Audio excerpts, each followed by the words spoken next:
Some of my best childhood memories come from the classic platformer. Playing Mario with my little brother, or even my grandma, ring out against all of the bullying of my younger years. And there was undoubtedly a lot. Now, as one does, I grew up and started trying out anything other than the tried and true Mario, Spyro, and Crash Bandicoot. There was so much more to explore. And to be frank, the platformer genre just kind of took a back seat. RPGs, racing games, simulation games were all I really cared about for a very long time. Even to this day, you can catch me playing The Sims 4 despite my audience not really caring for it all that much. And it wasn't really until my Twitch community voted for me to play A Hat in Time that I actually gave the genre another chance, which is evident in my atrocious gameplay.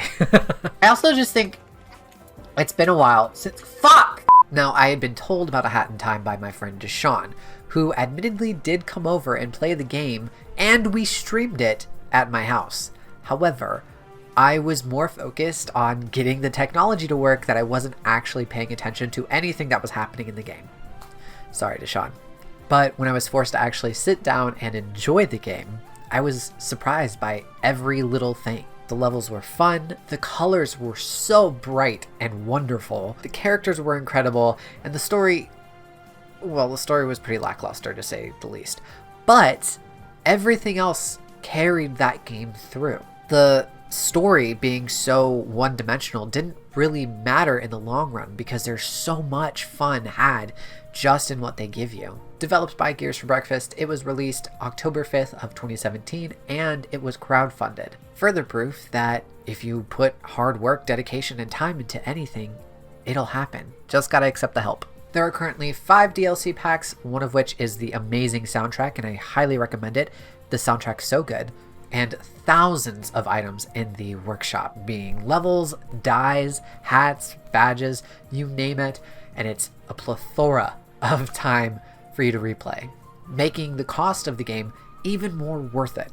The community behind the game is just incredible. Everyone has been so nice. They have a Discord, and if you join, you're welcomed almost immediately.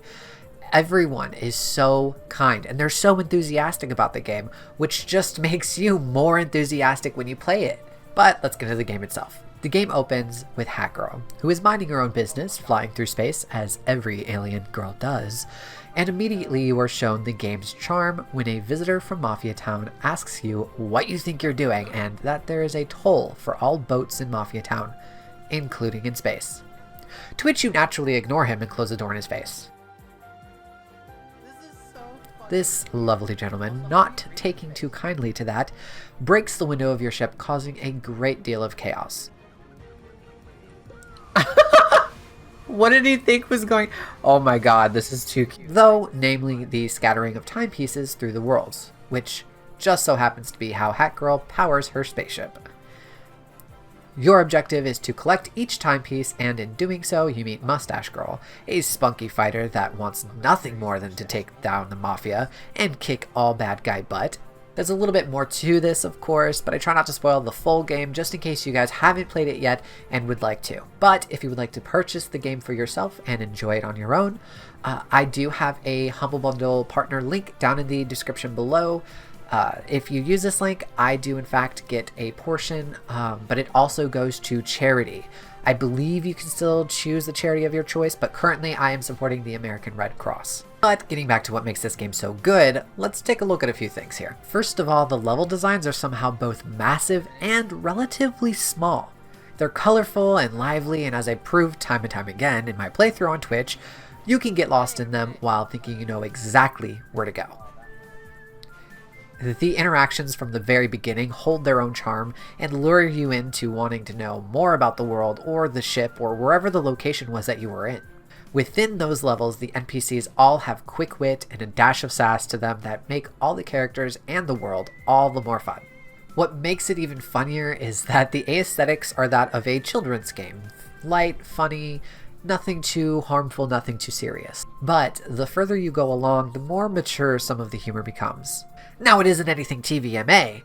However, looking at the graphics, you don't quite expect someone to be fantasizing about their enemies' eyeballs in jars. It just doesn't come off as that kind of game. What adds to the level interest is the variety within them. You start off in Mafia Town, which feels more open world and lacks direction for a good portion of gameplay. And then you move into the AliExpress and the movie set levels, which have a very clear end goal to them, with indirect guidance. And then you have the Subcon Forest, which seems to mix the two of them equally. Some areas are blocked off until you get a certain project done or a certain contract done, and others are relatively free to roam. No! Ooh, you motherfucker.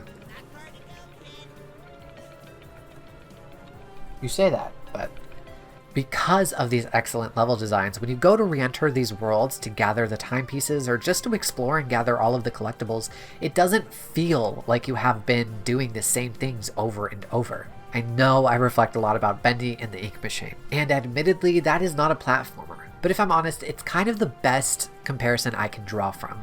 Both games have a very interesting level design that you do a lot of back and forth in for puzzle solving.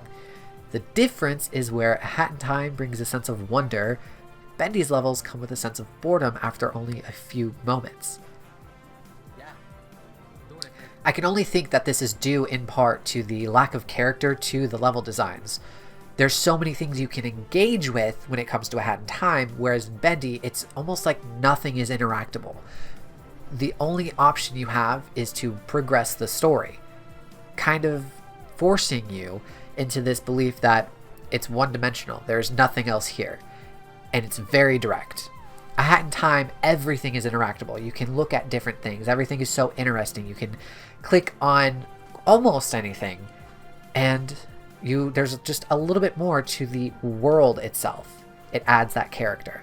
Now, if we compare A Hat in Time to a platformer such as the Mario games, Mario Sunshine and Super Mario World, they both are very similar. They're both very colorful. They both have little pieces, specifically Mario Sunshine, where you interact with the world and you learn more about the world, but not so much about the story. In all three, you have these different worlds that you can go back to and do something different every single time. They are tiered, they have different mechanics, they have different objectives. It's rare that you find these level borings, except for underwater levels. If you enjoy the underwater levels, first of all, you're lying. Second of all, you're a masochist. Everything about the worlds within Mario Sunshine, A Hat in Time, Super Mario World, even if the background characters are as simple as a cannon or a green tube, there's something about them that creates life in the world itself. And that really attributes to creating an engaging and interesting environment. As I mentioned very briefly before, the music really does give a boost to this life that the characters already give it. It's fun and quirky and catchy. You can even change the music that plays during certain levels, giving you sort of a customizable experience. These are done through the raffles. I believe they're at the end of certain levels, but it has been a minute since I've actually played. I'm recording this super late. Don't judge me. I am busy. I'm very busy. Please forgive me. To further push the replayability of this game, the developers also allow players to build their own levels, their own badges, their own hats through the Steam Workshop. It really does make this game worth what you pay for it. Tenfold, I would say. You can do just about anything with these additions and mods. And they even have a local multiplayer for you to play with. It does not include online mode, but that is available in a separate DLC. For a crowd-funded game, this is truly incredible. By the way, that online multiplayer DLC costs just $6.99. When you factor in replayability, the fun that you're going to have, I really don't think that that's asking all that much. Whereas certain companies, EA, sometimes they don't make packs quite worth it. My first bets. I'm just throwing that out there. Just a thought. Now, obviously, good level design does not necessarily make or break a game in and of itself. As most of us who have played Mario 64 have experienced, controls can kind of take a very good level design and just throw it out the window and make it the worst game that we have ever played. But with A Hat in Time, every action moves so fluidly into the very next. The ability to cancel a mid-air dive to quickly correct your path or to stop you from overjumping your next platform are incredibly intuitive. Even more shocking was how simple wall jumping was using a keyboard and mouse. Of course, there were moments when I struggled, but for the most part, each and every step, jump, climb, and glide was so fluid and natural to both the player and the character being controlled. The camera had some hiccups like most 3D platformers do, however, it was few and far between. Plus, there is an option in the actual game options on whether you want your camera very close or very far away from the character. Now, if those things weren't enough to sell you on the game, perhaps the script and voice acting are. I have mentioned how lovable the NPCs are and how they bring life to the worlds themselves, but I don't think anyone will quite understand until they meet the Snatcher. This feels very Kingdom Heartsy.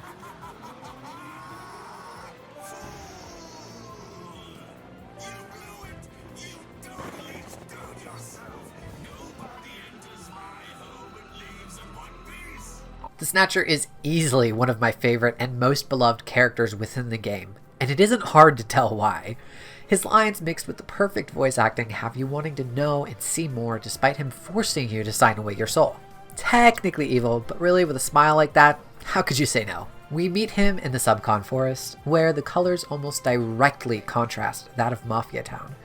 Instead of the bright blues, greens, reds, and beiges, we get deep purples, dark greens, and ominous hues. The Snatcher, though considered evil, has such a playful air about him that you forget that fact, until he makes you sign a contract and later fight him as a boss.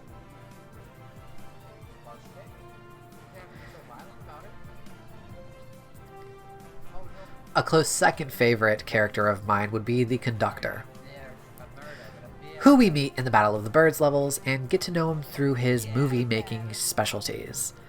I love him for the same reason as the Snatcher. The voice acting of a perfectly written script just wraps you in the side story being told. Overall, there are multiple aspects of the game that rope you in and create for incredible replayability. You don't have to make every single hat to complete the game's story, and you don't need every single badge either. If you don't want to gather every single collectible, you don't have to. And if you do, there is so much for you to go back to and so much to enjoy and find that it never feels tedious. All of that said, there are some weak points to the game. To start, the main story is incredibly lackluster. In my opinion, the side stories that you go on hold far more depth than the actual story the game is telling you.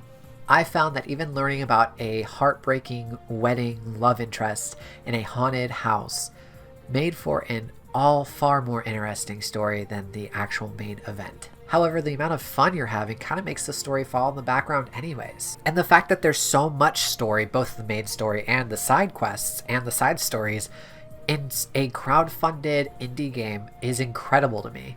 It really shows all of the thought and love and work that went into the development and story writing and script writing that came into this game.